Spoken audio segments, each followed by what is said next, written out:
طيب.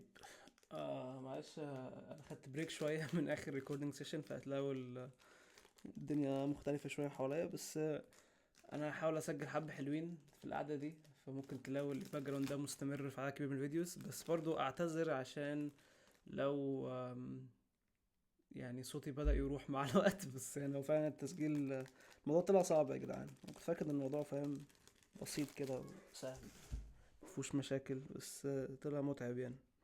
الدكاترة طلعوا بيحطوا جهد فعلا هما بيشرحوا تقريبا يعني. آه، نتكلم شوية بس كده. انت لو بتتفرج على الفيديو ده وانت عندك امتحان بكرة او كويز او تسليم او مشروع تخرج، معرفش بقى انت اكستريم قد ايه صراحة.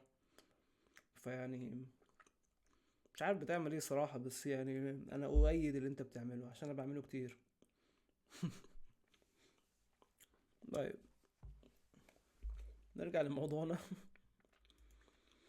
أم... طيب، اعذروني بس هخلص اكل بس. احنا بشر برضو يعني لازم محتاجين ناكل، مش زي اللي الدكاترة بيقولوه تقريبا.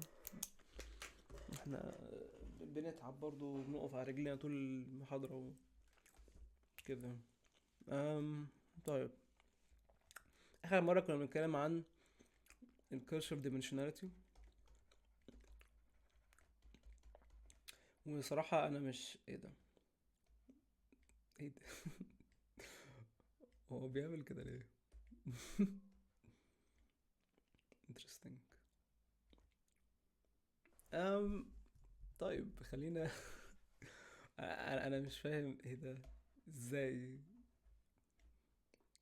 that's يعني ديك بتشوفوا بتشوفوا كل حاجة، كل الأخطاء، كل الحاجات موجودة أهو قدامكم عشان ما أكونش أهو يعني الحمد لله. طيب، كنا بنتكلم عن الكورسيف ديمنشناليتي. بصراحة أنا مش هراجع عليها تاني هنا يعني، عشان لو حد مستني مراجعة، عشان أوريدي اتكلمت عنها. هي مش قصيرة عامة، وبرضه عشان يعني صعب ألخصها يعني بشكل بسيط. بس هي ال... أجس الملخص بتاعها إن هي يعني بتقول إن اللوكال ميثودز، حاجات زي الكي ان انز والحاجات اللي هي بتعتمد على النيبرهود حوالين نقطة معينة عشان تعمل بروتكشن، فهي مش بتشتغل كويس في الهاي دايمنشنز. والكيرسيف الكيرسيف دايمنشناليتي بتشرح لك ليه ده ما بيشتغلش. جميل. خلينا نرجع للبروبلم بتاعتنا تاني. فيعني احنا زي ما قلنا، احنا كنا بنبص على ال statistical learning من منظور الماشين ليرنينج، عشان في كذا منظور، وقلنا الكلام ده قبل كده يعني. ان هو في سيستم، واحنا السيستم ده بنطلع منه observations، وبعد كده الobservations دي بنحولها لتريننج ست، او هي بتبقى هي التريننج ست بتاعتنا يعني. وبنستخدم learning algorithm، ولازم يكون adaptable، لازم يكون بيعرف يتغير مع الداتا، عشان مش اي algorithm adaptable يعني. في algorithms بتبقى يعني set in stone شوية، فصعب تستخدمها في حاجات زي المشين ليرنينج يعني. ف adaptable learning algorithm نستخدمه عشان نlearn by example. فده اللي احنا وصلنا عنده اخر مرة يعني.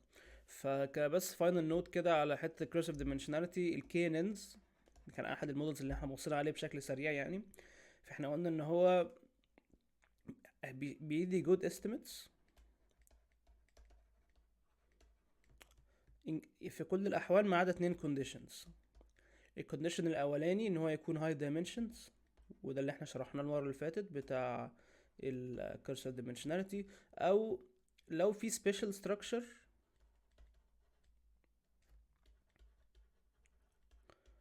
فالكينن لا يستفيد منه. بمعنى ايه؟ بمعنى ان احنا لو فاكرين مثلا اللينير ريجريشن، هو بيأسيوم ان الداتا ممكن يتعمل لها approximation بلاين او بلينير فانكشن عامه يعني.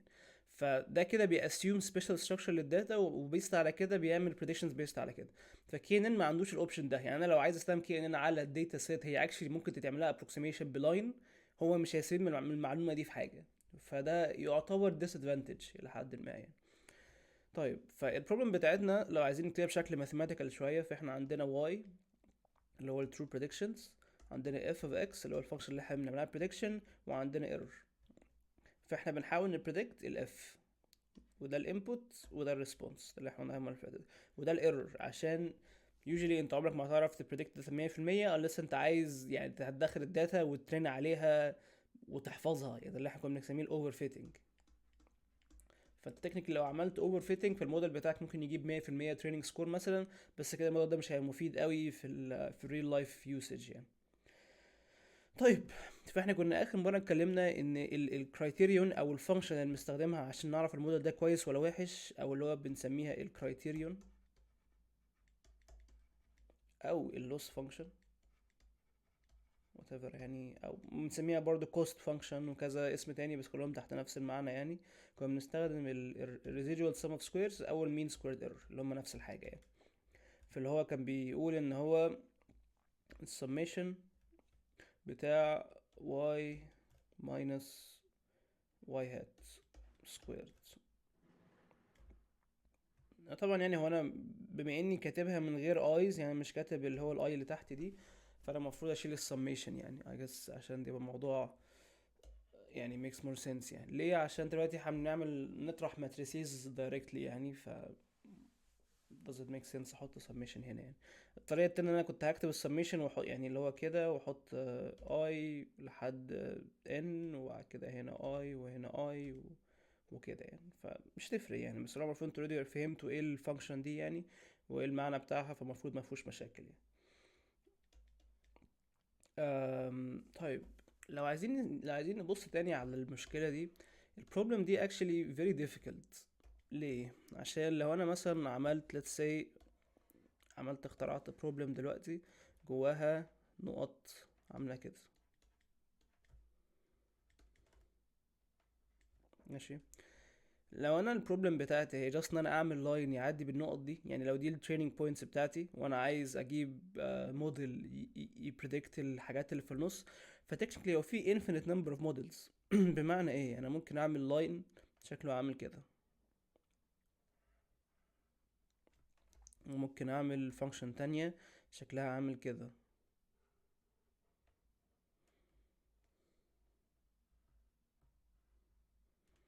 وممكن اعمل فانكشن تانية شكلها عامل كده.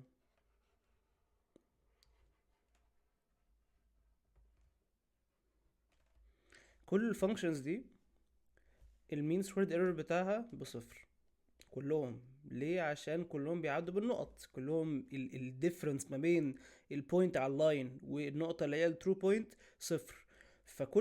كل المودلز دي لحد ما بتجيب لوس بزيرو. طب ما انا كده يعني لو كل دي مودلز تنفع كسوليوشن اختار انهي واحد؟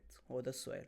ده ليه البروبلم دي صعبه؟ هي مش بروبلم سهله يعني، هو مش سيمبل نوميريكال اوبتمايزيشن وخلاص. لا، انت عايز دلوقتي تفكر انا عايز اخد الموديل ده واستخدمه عشان اجنرالايز في ريل لايف يوسج، يعني عايز احطه مثلا في برودكشن وادخله بقى ويوزرز يستخدموه وحاجات زي كده. فبعد كده بندخل بقى حته اللي هو يعني احنا اني موديل من دول مور رياليستيك؟ هو ده السؤال يعني. فور اكزامبل، هل احنا بنتوقع ان الداتا او الفانكشن المفروض تكون ويجلي قوي كده زي الاحمر ده، ان هو عمال يطلع وينزل عمال يطلع ويطلع وينزل؟ يمكن يعني هو ده طبعا شكله مش طبيعي، بس ممكن في يوز كيس معينه يكون هو ده فعلا شكل ده شكله عامل كده محدش يعرف.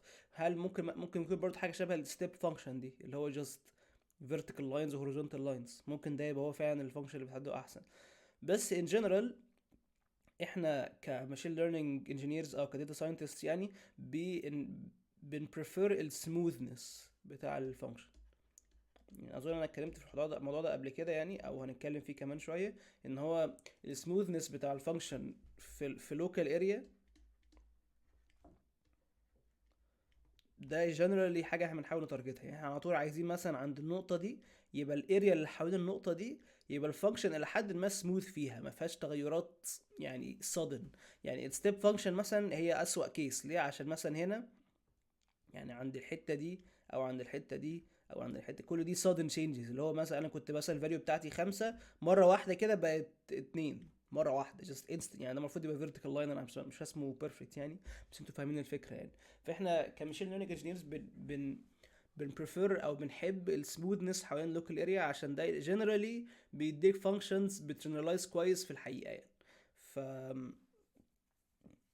فبس يعني فازاي برضو بقى نفلتر الحاجات دي، او ازاي نعرف نوصل لفانكشن تكون بتحقق الريكويرمنت ده او الاسامبشن ده، يعني اي جاس يعني. ف